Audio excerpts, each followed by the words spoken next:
I'm here with Jenell Ross. Thank you so much. Thank you. Won quite the honor in there at the WOCAN ceremony. I did. I was a little surprised on that, but very appreciative of their willing to make you to realize what we have done over the last 50 years. Okay, so just give us the flyover 50-year summary, because I know some of our people will be introduced to you for the first time. So my dad, Bob Ross, started the Bob Ross Auto Group in 1974. So we started with Buick, and fast forward 5 years later, we moved to a larger opportunity, which had Mercedes-Benz, a Buick Mercedes-Benz store, so which made him the first African-American Mercedes-Benz dealer in the country. And so we were fortunate enough to celebrate our 50 years with Buick and 45 years with Mercedes this year. Unfortunately, my father lost his life at an early age of 62, and that's when I took over the day-to-day operations at 27. It's only a few years ago. And what were you doing when you took over the day-to-day Well, operations? I was working at the dealership In full what time. capacity? And my capacity at the time was customer relations manager. Okay, so there were a few things to learn. This was all the way in, back in the early 90s. So, yes.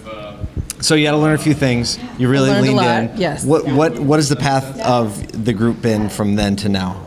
Well, so when my father passed, my mother became president, and I became the dealer principal. Both my brother and myself were vice presidents, and unfortunately, she lost her battle to breast cancer in 2013. I'm sorry, in 2010. So for the last 14 years, we've just been moving forward. We've had a lot of wonderful retirements in our organization, which has allowed for a greater opportunity for new people to come into our business and younger people to come into our operation. And so just enjoying that churn and turn at this point of really trying to make sure that we're bringing in the right people. Okay, so now a question for anyone who is running a store, anyone as a dealer.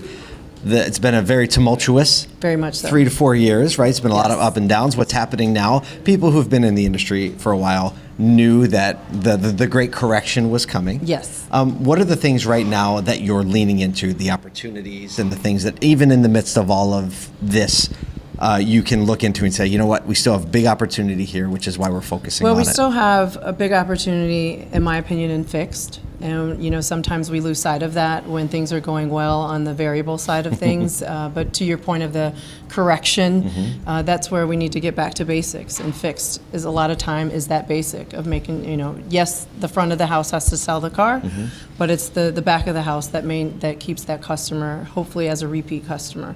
And I do also feel that we have a lot of opportunity still in the digital space and social media, but it's obviously with AI coming into play, it's putting a different spin on things. So just having to level set again on what those expectations are and how we can make it work with the brands that we represent. Last question. EVs, big topic. A lot of people figuring out what they're going to do, how they're responding to consumer desire for them and trying to sell them. What's the position? Because you're in Dayton, Ohio. Yes. Right? So it's kind of like a mid-range EV market. It's not somewhere where you would think people would be like, oh, sign me up, I want an EV. No, but it's also not like North Dakota. Correct. Right? So you correct. still have opportunities for charging and things like that. Yes, there are opportunities for charging. I do still feel that the infrastructure as a whole is, lacking, which has been stated. So it has been a little bit of a challenge in regards to the EVs that we do have. And it's something that we are just having to constantly educate the consumer as well as ourselves. And that's something that we're spending more time on internally as well as externally in making sure that we're providing our salespeople and our teams and product concierge and those in the business development with the right tools to make sure that they can assess the consumer's wants and needs and making sure that we're giving them all the benefits and reasons why they should go EV. What's your favorite EV that you've driven so far?